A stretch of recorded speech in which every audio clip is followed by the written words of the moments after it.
A third-way RPG combines the best parts of different game genres. You get the social side of an MMO without the daily chore grind, the flexibility of an idle game that doesn't get boring, and the strategy of a classic RPG where your choices actually matter. The character creation is super customizable with a ton of ways to make it your own, but the best part is that the game is a lot more chill and less grindy even while progressing your character. So instead of stressing over builds or farming for hours, I got to jump in and do co-op bosses with my friends. But of course, in any of the PvP, we all got completely destroyed by Nogla, who's an absolute nerd. But yeah, guys, I got to try this game early, and it ended up being way more fun than I expected. It's absolutely addicting.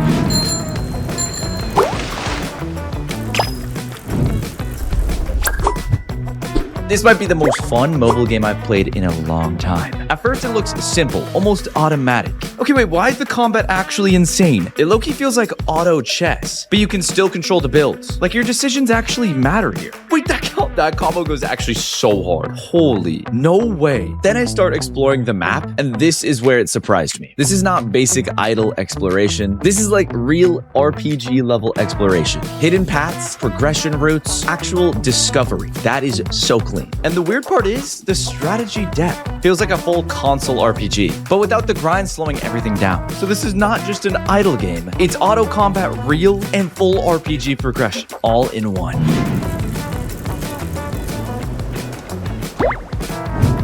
Let me explain to you guys what a third-way RPG means, which has the best parts of daily game genres. It's got the social side of an MMO, but you don't have to keep up with that daily grind to progress your character. It's got the flexibility of an idle game that doesn't get boring, and there's strategy like a classic RPG where your choices actually matter. For me, the most interesting part is how it keeps with the social side of an MMO game, but makes the progression way more chill and less grindy, which is honestly perfect for how we play, because with my crew, we're not exactly the most efficient team. So instead of stressing over builds or farming for hours, we can just jump in, mess around, do co-op bosses, and actually have fun with it. I got to try this game early, and it ended up being way more fun than expected. I didn't think we were going to be sitting in Discord just playing this all together for that long, but we had a fantastic time.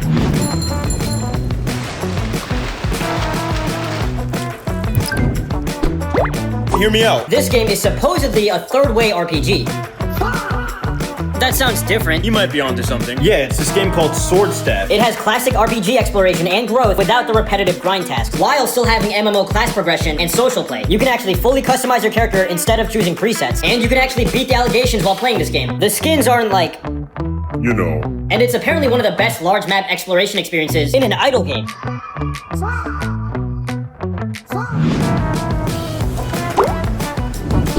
This is where the game Sword X Staff comes in. That's because the game developers used a very specific design philosophy as they were making it. They call it the third way.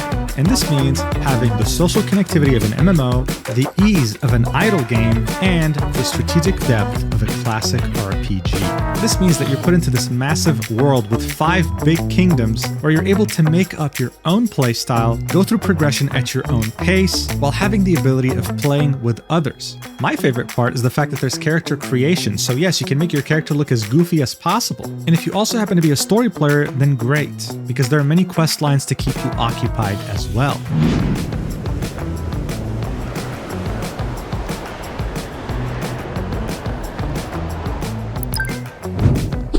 Hey Moglets, welcome to Sword Staff, where today we're going over everything you need to know before you start playing. As a quick overview, Sword Staff is an anime-inspired RPG that follows the third way philosophy, which means you have the social aspects of an MMO, the chillness of an idle game, and the depth of a classic RPG, where your own personal decisions actually impact the game.